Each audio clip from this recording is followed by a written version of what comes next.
Evet çocuklar, bugünkü dersimiz kamera gitti. Sil. Emo yardım et. Help me. Help me. Işık. Işığıma güneş beni kışkınlar. Bir bak ışık. Emo yardım etsene.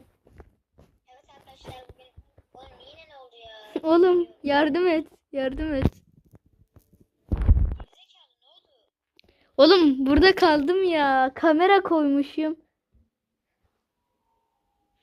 Arkadaşlar Emin beni kurtarsın, geliyorum. Ne ara kurtardın? Hayır oğlum, kurtaramamışsın.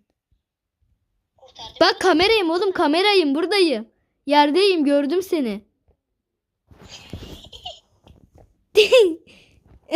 Kurtuldum. Yay! Neyse saklanıyorum ben. Ay sen saklanıyorsun. Sayıyorum. Sayıyorum ben, sayıyorum. 1, 2, 3, 4, 5, 6, 7, 8, 9, 10.